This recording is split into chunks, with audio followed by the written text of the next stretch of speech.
I think everyone will walk into the room agreeing with the statement that governments are the most important lever for determining the social and economic outcomes of people. I've yet to find anyone who would strongly disagree with that. I think it's important for leaders to recognize that they are stewards of story. There is so much that Africans can learn from these stories, including stories here in Botswana. It represents one of those. These narratives should not be dominated by incompetence, by lack of governance, by low corruption. Of course, we can find those examples everywhere in the world. They exist everywhere in the world, but there are positive ones here that can serve as inspiration for the future, that can serve as a way to unify people around a story arc that's going to lead to a peaceful and a prosperity and strong nations across the continent.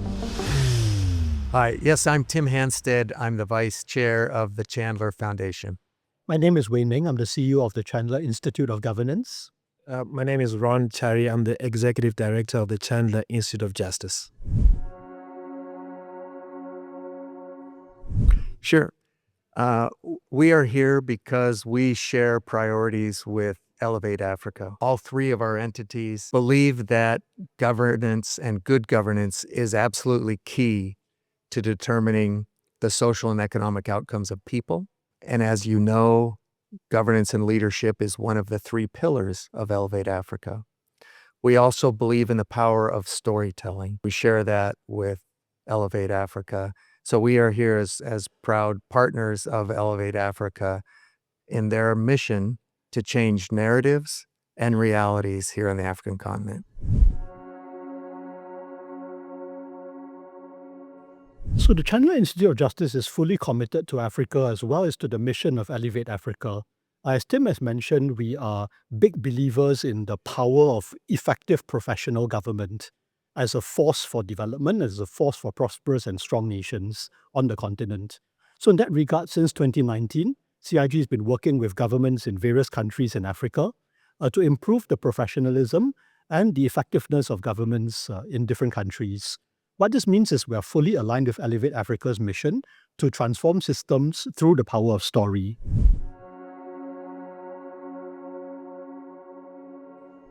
Thank you so much. So at CIJ, we're working with African countries and then also other development partners. But our work is more, I think, focused on providing legal expertise on how we can work with governments to reform legislation and laws. I think we believe that laws set the rules of how politics play out, economic activity also plays out, and then also social issues play out.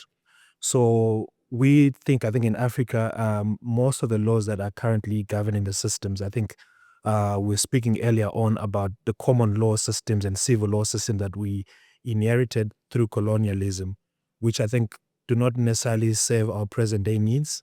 So we're trying to work with government to see how we can build the skills in government and then also collaborate with government by implementing government-led law reform initiatives across different sectors that are quite important to our economies. Certainly. The Chandler Good Government Index is CIG's index that focuses on the capabilities and the performance of governments around the world. So the index measures the performance of 120 national governments on 35 indicators. And what we found that is very exciting is that the top countries in the world, the countries with the most effective governments, also provide the best outcomes for their citizens in disparate areas like environmental protection, healthcare, education, social mobility, and a whole range of other things that we care about. So that's why government matters so much. And what we do is we measure the capabilities of professional public services.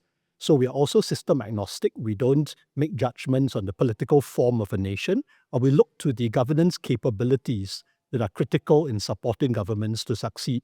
And also, to your point about Africa, we're very happy to see different countries in Africa doing well in different pillars and different indicators in the index. Some examples of good performers in Africa are Mauritius, Rwanda, and our hosts, Botswana. So it gives us a lot of optimism and hope that we are seeing a lot of change on the continent and that this will continue. We're happy to be partners in that change. We work with different governments to bring about some of these changes.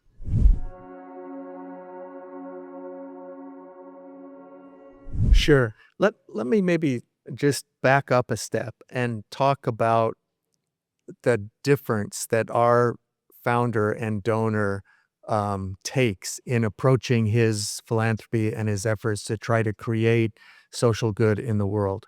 He does it by trying to help governments accelerate their priorities around good governments. That itself is very unique, very different. Most philanthropy is trying to alleviate symptoms of broken public systems. That is, in places where public systems are strong, are capable, you don't see the same need for philanthropy or for foreign assistance. And yet, there's very little philanthropy that's actually directed at trying to help those governments create the capacity, create the expertise to actually provide those key public services to their citizens in order to create the enabling environment where business can thrive, where civic life can thrive. And so I just want to point that out as a difference that all three of our entities have. It is about governance and creating good government as the index that CIG has tries to measure.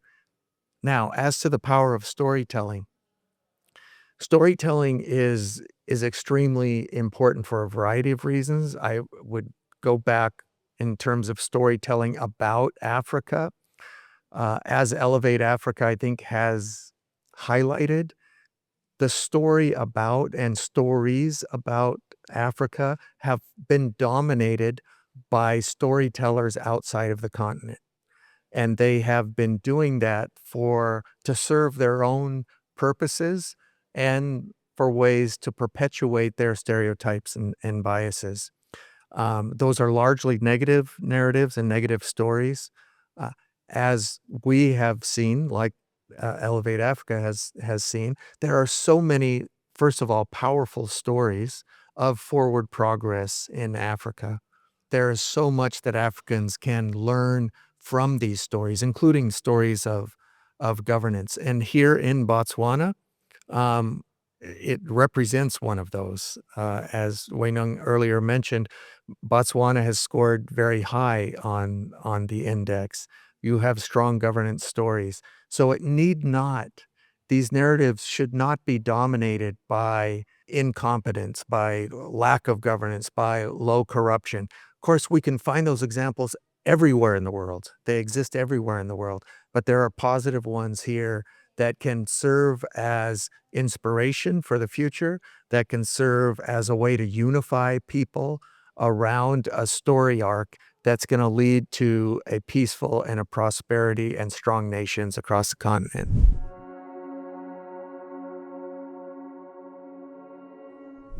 Thank you so much. I think I'll use two initiatives that we're working on that could probably illustrate. The one is we're leading, I think, kind of a movement, but working with African governments, where we're equipping government lawyers with the skill or art of writing legislation. I think you can all agree that legislation, the way it's written, even us as lawyers, it's very difficult for us to understand. And most of the disputes that are in courts is between lawyers amongst themselves and judges trying to interpret one or two words. So I think that's where the starting point is. Laws translate policy into legislation. And I think it should be written clearly that common people should also be able to understand. So we've been doing, I think, a lot of work around that space. The second example that I could also use is the work we're doing in the mining space. So working with a lot of governments in reforming a lot of the mining legal frameworks.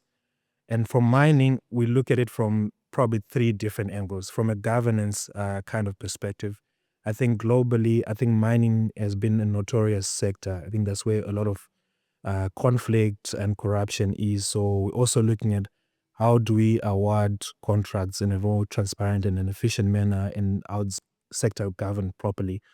But from an African perspective and also any other perspective, I think it's also economic opportunities that come with mining. Jobs are created, infrastructure is built, revenue is generated for governments. But how can we build systems that attract investment protecting communities, but also how do you create systems that I think serve our best interests.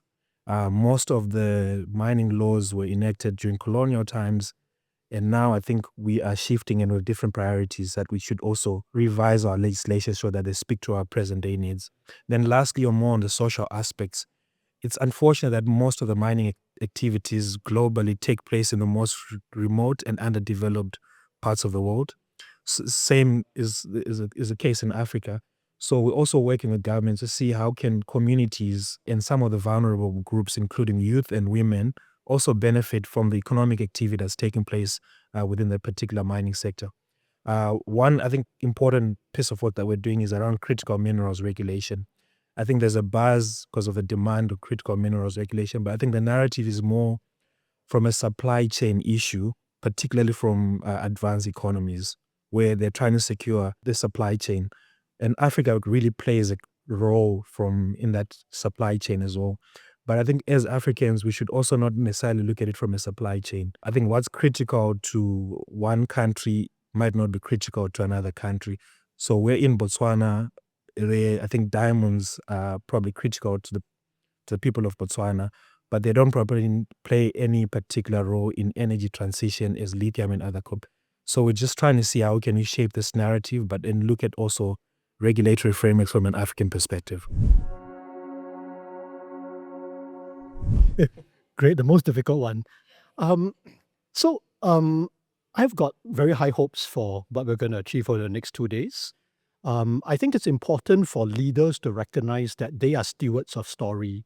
So we have so many previous former government leaders, current government leaders.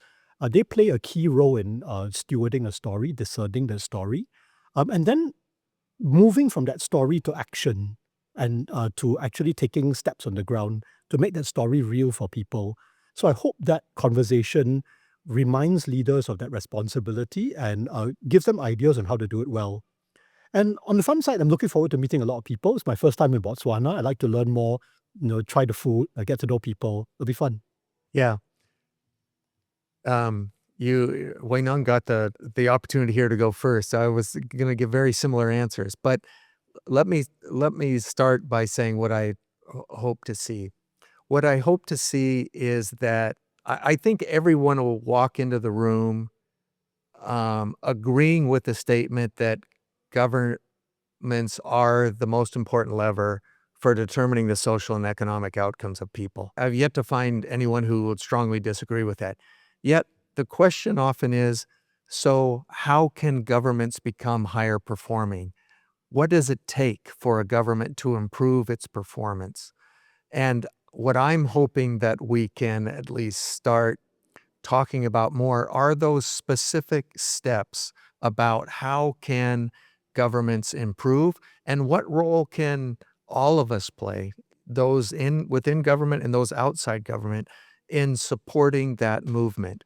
Within that then is, how does that even relate to storytelling? What is that role of national story?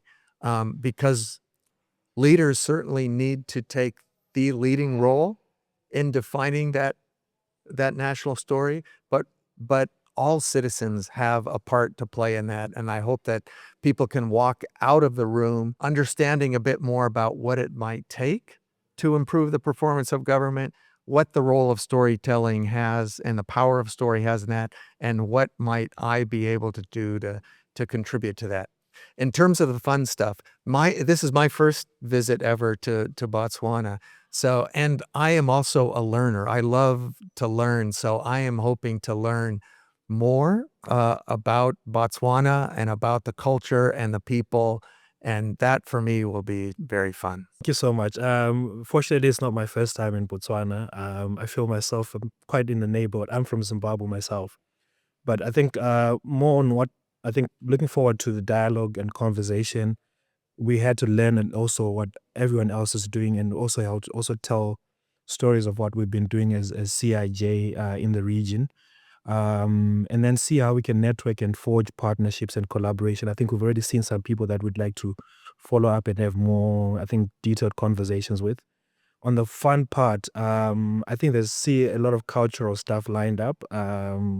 we're looking to figure out the cuisine, fashion, and then the music. I think we're also trying to also loosen up, I think, and less serious conversations.